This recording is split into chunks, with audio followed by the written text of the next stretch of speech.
কুমিল্লায় bus train সংঘর্ষে নিহত 12।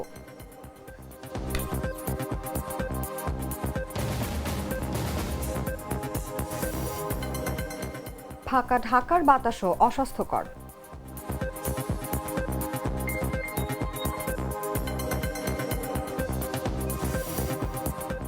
ঢাকার আকাশ আংশিক মেঘলা থাকতে পারে আজ।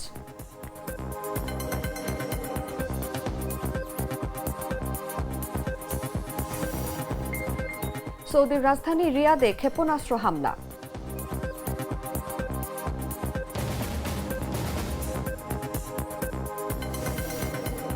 এবং বায়ার্নের গোল উৎসব, ইউনিয়ন বার্লিনের ভরাডুবি।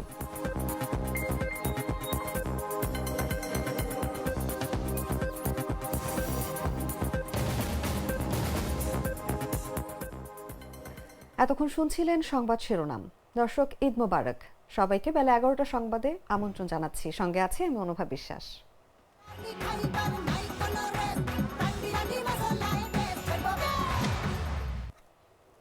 চলে যাচ্ছি পুরো খবরে। কুমিল্লা সদর দক্ষিণ উপজেলায় যাত্রীবাহী বাস ও ট্রেনের সংঘর্ষে 12 জন নিহতের খবর পাওয়া গেছে। এই ঘটনায় আহত হয়েছেন অন্তত 20 জন। তাদের কুমিল্লা মেডিকেল কলেজ হাসপাতাল সহ জেলার বিভিন্ন হাসপাতালে ভর্তি করা হয়েছে। শনিবার দিনগত রাত 3টার দিকে ঢাকা চট্টগ্রাম মহাসড়কের পদুয়ার বাজার বিশ্ব রোড এলাকায় এই দুর্ঘটনা ঘটে। ময়নামতি হাইওয়ে পুলিশের ভারপ্রাপ্ত কর্মকর্তা মোহাম্মদ আব্দুল মমিন এই তথ্য নিশ্চিত করেছেন। নিহতদের মধ্যে 7 জন পুরুষ, 2 জন নারী ও 3 জন শিশু রয়েছে। তারা সবাই বাসের যাত্রী। তাৎক্ষণিকভাবে হতাহতদের নাম পরিচয় পাওয়া যায়নি। ওসি জানান, চাঁপাইনবাবগঞ্জ থেকে নোয়াখালীগামী একটি পরিবহনের সঙ্গে চট্টগ্রাম থেকে ঢাকাগামী মেইল ট্রেনের সঙ্গে এই দুর্ঘটনা ঘটে। খবর পেয়ে ফায়ার সার্ভিস, রেলওয়ে ও হাইওয়ে পুলিশ ঘটনাস্থলে পৌঁছে নিহতদের মরদেহ উদ্ধার করে মেডিকেল কলেজ হাসপাতালে পাঠায়। রেলওয়ে পুলিশ জানায়, প্রাথমিকভাবে ধারণা করা হচ্ছে যাত্রীবাহী বাসটি রেল লাইনে উঠে যাওয়ার কারণেই দুর্ঘটনা ঘটেছে।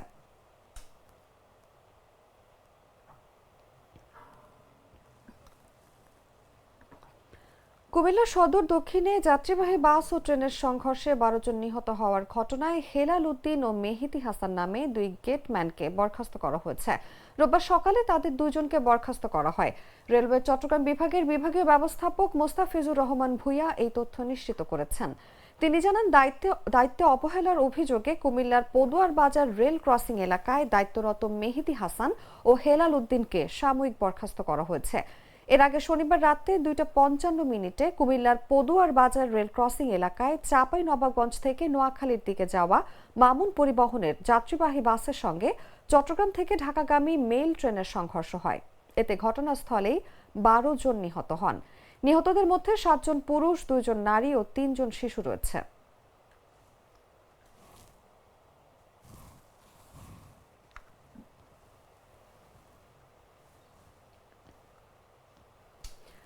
ঈদের ছুটিতে ঢাকা ছেড়েছে লাখো মানুষ। ফলে ঢাকা এখন প্রায় ফাঁকা নগরীতে পরিণত হয়েছে। শহরে অভ্যন্তরীণ যানবাহন চলাচল কম, ফাঁকা রাস্তাঘাট। এরপরও আজ সকালে রাজধানীর বাতাস অস্বাস্থ্যকর অবস্থায় রয়েছে। রোববার সকাল 8টার দিকে বায়ুর মান পর্যবেক্ষণকারী সংস্থা এয়ার কোয়ালিটি ইন্ডেক্সের সূচক থেকে এই তথ্য জানা গেছে। IQAR এর তথ্য বলছে, আজ বায়ু দূষণের তালিকায় শীর্ষে রয়েছে ভারতের দিল্লি।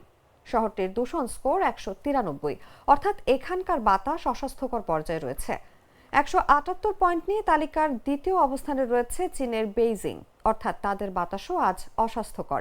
এরপরই রয়েছে দক্ষিণ কোরিয়ার ইনচিয়ন, তাদের স্কোর 174। আজ বায়ু দূষণের শীর্ষ শহরগুলোর মধ্যে চতুর্থ অবস্থানে রয়েছে বাংলাদেশের রাজধানী ঢাকা।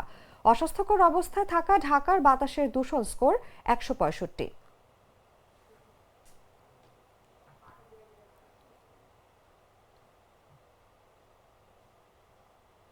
ডান কফি ক্যান্ডি, কররা কফি, কঠিন স্বাদে, হাইকে বলো বাই। ঢাকা ও পার্শ্ববর্তী এলাকার আকাশ আজ আংশিক মেঘলা থাকতে পারে বলে জানিয়েছে আবহাওয়া অধিদপ্তর। এ সময় দিনের তাপমাত্রা 2 থেকে 3 ডিগ্রি সেলসিয়াস বাড়তে পারে। রোববার সকাল 7টা থেকে পরবর্তী 6 ঘন্টার জন্য দেয়া আবহাওয়ার পূর্বাভাসে এই তথ্য জানানো হয়েছে। পূর্বাভাসে বলা হয়, পশ্চিম দক্ষিণ পশ্চিম দিক থেকে ঘন্টায় 8 থেকে 12 কিলোমিটার বেগে বাতাস প্রবাহিত হতে পারে। আজ সকাল 6টায় তাপমাত্রা ছিল 19.6 ডিগ্রি সেলসিয়াস এবং বাতাসে আর্দ্রতার পরিমাণ ছিল 90%। গতকাল সর্বোচ্চ তাপমাত্রা ছিল 25.7 ডিগ্রি সেলসিয়াস এবং আজ সর্বনিম্ন তাপমাত্রা পাওয়া গেছে 19.5 ডিগ্রি সেলসিয়াস। আজকে সূর্য অস্ত যাবে সন্ধ্যা 6টা 10 মিনিটে এবং আগামীকাল সূর্যোদয় হবে ভোর 6টায়।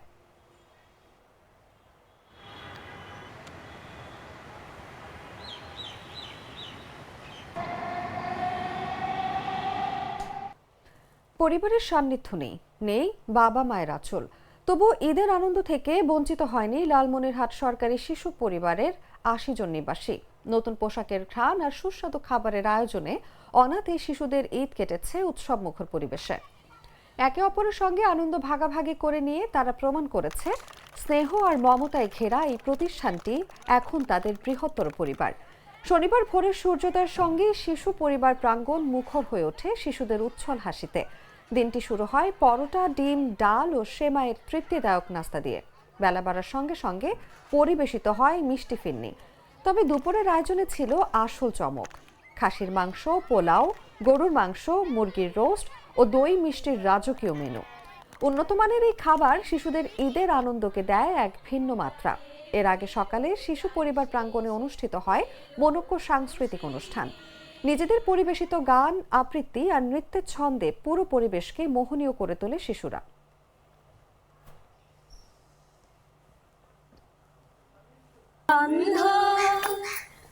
রাত্রির গায়ে জলে জোনাকি, রাত্রির গায়ে জলে জোনাকি।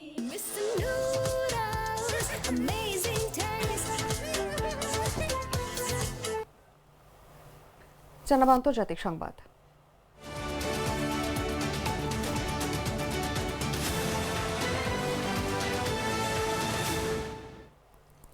কৌশলগতভাবে অত্যন্ত গুরুত্বপূর্ণ হরমুজ প্রণালীতে বাণিজ্যিক জাহাজগুলোর নিরাপদ চলাচল নিশ্চিত করতে একযোগে কাজ করার ঘোষণা দিয়েছে 22টি দেশ। জলপথটিতে ইরানি অবরোধের নিন্দা জানিয়ে এই সিদ্ধান্ত নিয়েছে দেশগুলো। এসব দেশের মধ্যে রয়েছে যুক্তরাজ্য, জার্মানি, ফ্রান্স, জাপান এবং দক্ষিণ কোরিয়া। মধ্যপ্রাচ্য, সংযুক্ত আরব আমিরাত, বাহরাইনও সামিল হয়েছে এই উদ্যোগে। তবে জোটের বেশিরভাগ দেশই ইউরোপের। শনিবার 22টি দেশের পক্ষ থেকে দেয়া এক যৌথ বিবৃতিতে ইরানের সাম্প্রতিক কর্মকাণ্ডের তীব্র সমালোচনা করা হয়। বিবৃতিতে বলা হয়, আমরা হরমুজ প্রণালীতে জাহাজের নিরাপদ পারাপার নিশ্চিত করতে প্রয়োজনীয় সব ধরনের সহযোগিতা প্রদানে প্রস্তুত। যেসব দেশ এরই মধ্যে এই পরিকল্পনার প্রাথমিক প্রস্তুতি শুরু করেছে, আমরা তাদের এই উদ্যোগকে স্বাগত জানাই। বিবৃতিতে দেশগুলোর উপসাগরীয় অঞ্চলে নিরস্ত্র বাণিজ্যিক জাহাজের ওপর ইরানের সাম্প্রতিক হামলা এবং তেল গ্যাস স্থাপনার মতো বেসামরিক অবকাঠামোতে আক্রমণের কঠোর নিন্দা জানায়। তার অভিযোগ করে যে ইরানি বাহিনী বর্তমানে হরমুজ প্রণালীকে কার্যত অবরুদ্ধ করে রেখেছে, যা আন্তর্জাতিক বাণিজ্য ও নিরাপত্তার জন্য চরম হুমকি। ایرانی در این منطقه می شود در خلیج فارس و غرب تنگه ইরানের সর্বোচ্চ ক্ষেপণাস্ত্র হামলায় ইসরায়েলের আরাদ, ডিমোনা, ইলাত, বীরশেবা ও কিরিয়াত গাত শহরের সামরিক স্থাপনা ও নিরাপত্তা কেন্দ্রগুলোকে লক্ষ্যবস্তু করা হয়েছে। সে সঙ্গে কুয়েতের আলী আল সালেম ঘাঁটি, সংযুক্ত আরব আমিরাতের আল মিনহাদ ও আল ধাফরা ঘাঁটিতেও হামলার দাবি করেছে বাহিনীটি। আইআরজিসির দাবি, এসব হামলায় 200 জনেরও বেশি মানুষ নিহত হয়েছেন। তবে ইসরায়েল এখনো পর্যন্ত প্রাণহানির কোনো তথ্য প্রকাশ করেনি। দেশটির অ্যাম্বুলেন্স পরিষেবা জানিয়েছে আরাদ শহরে 88 জন আহত হয়েছেন। এছাড়া ডিমোনা থেকে আহত 39 জনকে হাসপাতালে পাঠানো হয়েছে।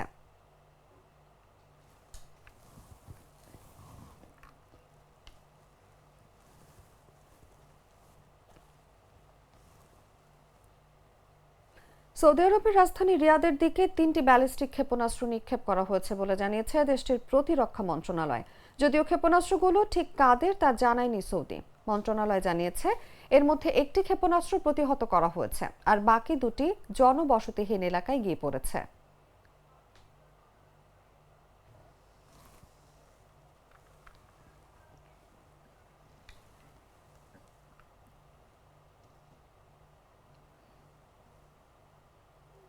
সংবাদ শেষ করব খেলার খবর জানিয়ে।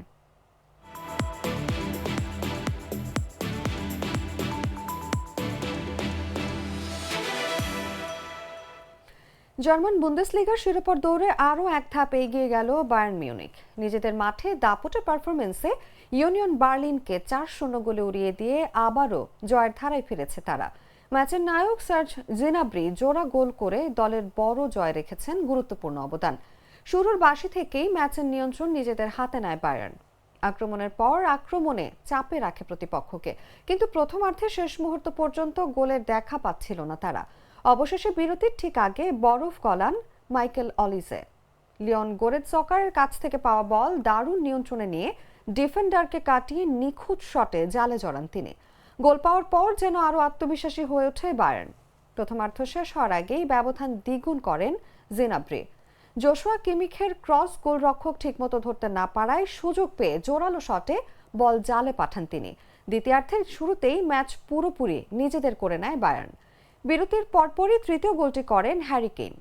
শেষ দিকে এক দুবার সুযোগ তৈরি করলেও বায়ার্ন গোলরক্ষককে তেমন পরীক্ষায় ফেলতে পারেনি তারা।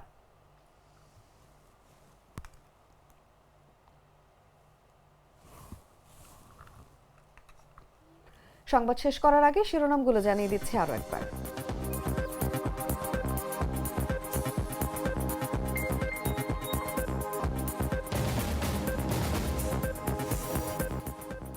কুমিল্লায় বাস ট্রেন সংঘর্ষে নিহত 12।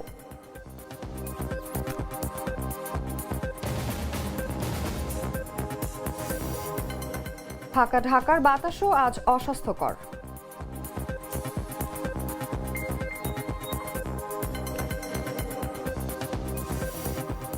ঢাকার আকাশ আংশিক মেঘলা থাকতে পারে আজ।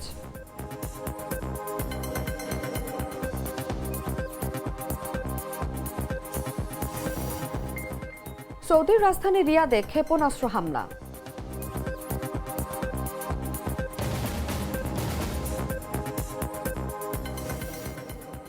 এবং বায়ার্নের গোল উৎসব, ইউনিয়ন বার্লিনের ভরাডুবি।